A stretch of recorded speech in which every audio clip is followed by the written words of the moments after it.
Right. Another MR phase has come to an end, and as usual, it looks like this. You guys notice anything about the flags that we're seeing at the moment?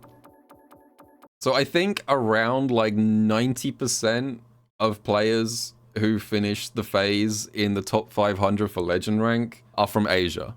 And whenever this happens, the same topic always comes up. You know, it's, does the rest of the world need to get good? Is MR just inflated over in Japan because of the player density? Is ranked just straight up easier in Japan? Well, I can finally answer these questions and more. Why?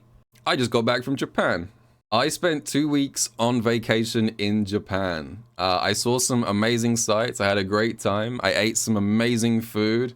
And most importantly, I visited a capybara cafe. Now, don't worry. This video is not going to be my holiday photos.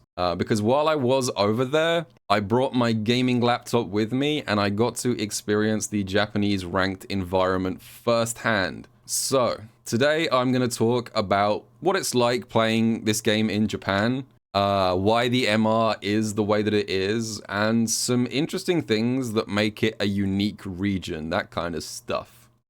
But quickly, before we dive into this, I've got kind of a unique request today.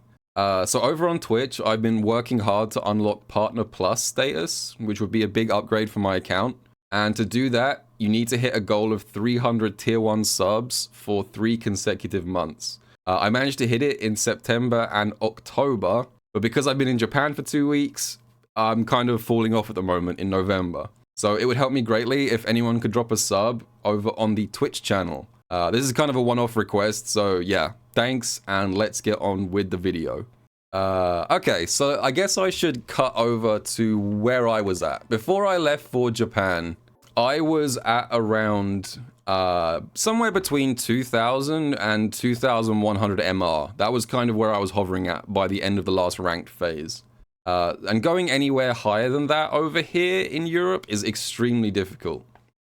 So just before, let's just quickly look at the stats. This is kind of funny. So at the end of the last phase, there were 8 legend rank players from Europe. But this is actually not true because Ending Walker was in Japan, Killzoo was in Japan, this player is not actually from Europe, Problem X was in Japan, Mr. Crimson was in Japan, I was in Japan, and Dibble is not actually from Europe. So in the entire continent of Europe, the only player that legitimately got legend rank playing inside EU is Juicy Joe.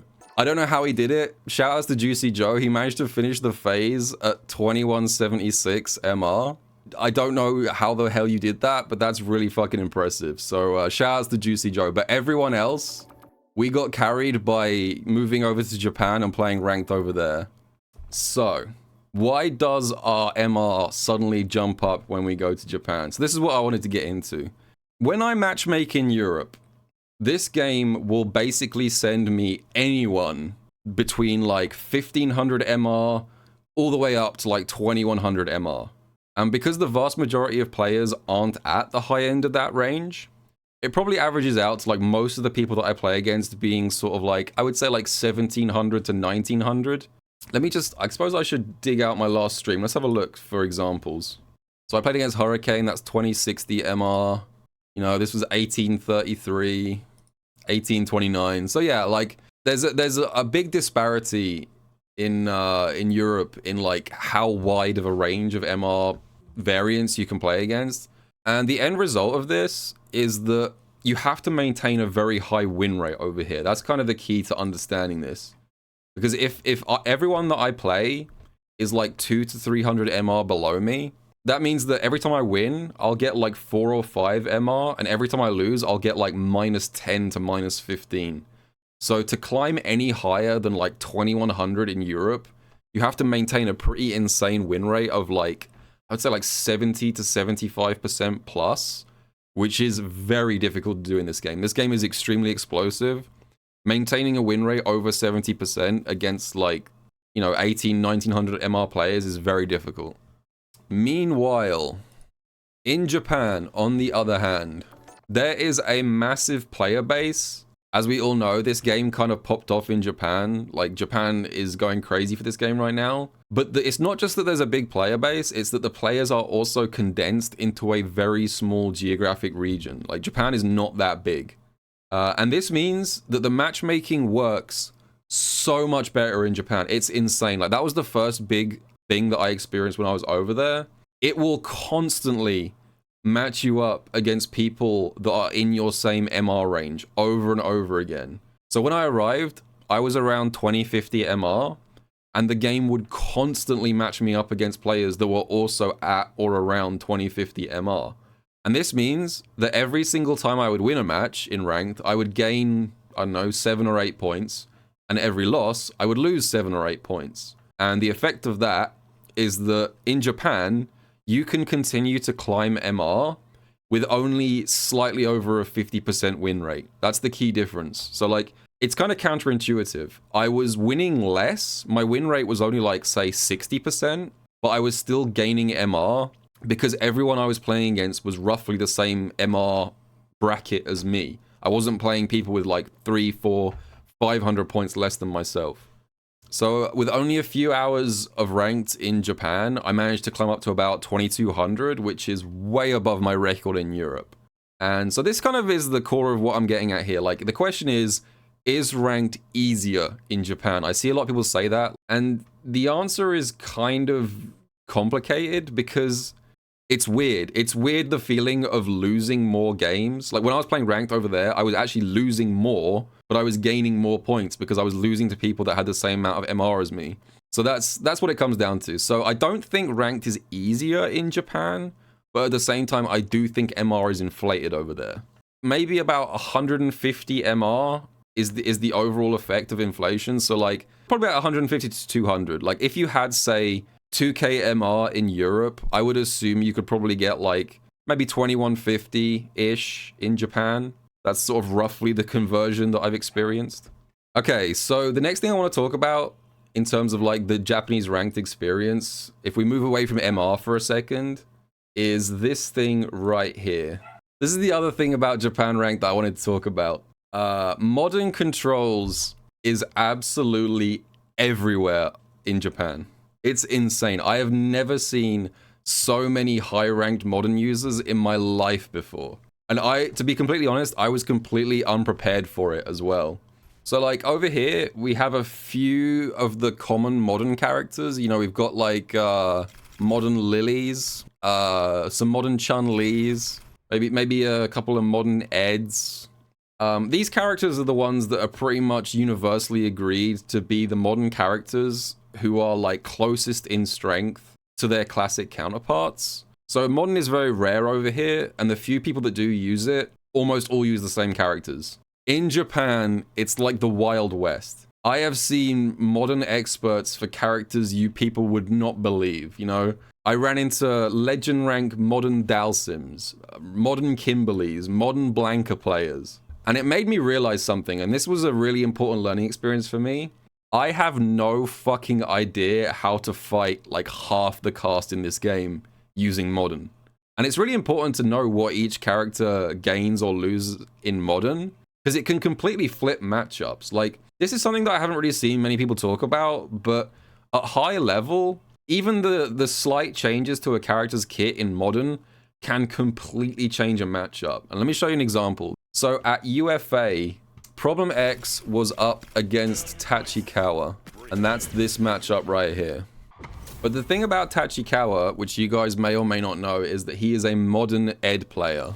And that completely changes this matchup right here. Like, Ending Walker was telling me that he thinks that, like, Ed Bison is fairly even, but this matchup completely changes if the Ed player is using modern, because modern Ed does not have access to crouch light kick, and that is a game changer here because of this move right here. We all know about scissors. We all hate scissors. This thing is devious and evil and designed by Satan, but it is -5 on block. So scissors is -5, and it just so happens that Ed has one of the best 5-frame normals in the entire game. So as you can see, at distances where like 99% of the cast wouldn't be able to punish scissors, Ed actually can. which is a huge part of this matchup. You can't just do brain dead scissors pressure against Ed with Bison, because he can actually reliably punish this at most ranges. But modern Ed does not have access to crouch light kick. So if you play modern Ed in this matchup, Bison can just scissors 24/7 like a lunatic. This is like completely unpunishable for Tachikawa. So like I said, I ran into like modern Dalsim players, and I had no idea what Dalsim loses in modern. So that's my little goal going forward. I'm going to spend a bit of time familiarizing myself with like modern controls for rarely seen characters, because the last thing I want to happen is like getting jump scared in like a tournament. If I sit down at a setup and have to fight like a modern Manon player, I don't want to be terrified and clueless. I want to know exactly what modern Manon loses. By the way, one thing I just remembered about Japan matchmaking that I forgot to mention earlier is in Japan, it's insanely easy to doom queue. Like, there's so many people playing the game in such a small region that the second that you finish playing a ranked match, literally the moment you get back into training mode, it'll be like next match found instantly with no downtime. And it's so easy over there to just like endlessly hit rematch and just like have the worst time ever. You've got to intentionally like reject matches to give yourself a bit of a breather in between each game, because it match makes so quickly. Did you get one and done a lot? Oh, I should have mentioned that. I forgot to mention that in my notes. Yeah, that's one thing I forgot to mention earlier. The one and dones were fucking insane in Japan. I don't know what it is. I don't know what that was all about. I have never been one and done more in my entire life than playing Japan ranked. It was crazy. I don't know if it's just because my account has a UK flag next to it and they thought it would be laggy or something. That doesn't even make sense because we played the match first before the one and done. So yeah, I have no idea. You know what was crazy as well about Japan ranked is because I guess so many players must live in Tokyo. I saw some absolutely insanely low ping numbers. Like right now, in Europe, we're playing what, 46 milliseconds ping? I would say that's like pretty good over here. That's like fairly decent, very playable. No delay, no rollback. Pretty much close to flawless. In Japan, I was regularly running into matches in ranked with single digit ping, which I've never seen before, like 6 or 7 milliseconds. They must have literally just been playing like next door. It was crazy. So yeah, that's the ranked experience in Japan. You might be thinking, okay, that's ranked, but did you play any lobbies over there with the top Japanese players? And the answer is yes, I did.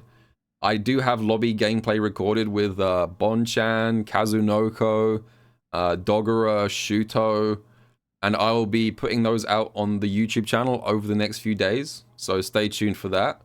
But that's all from me for now. Thanks for tuning in, and I will see you guys all in the next video.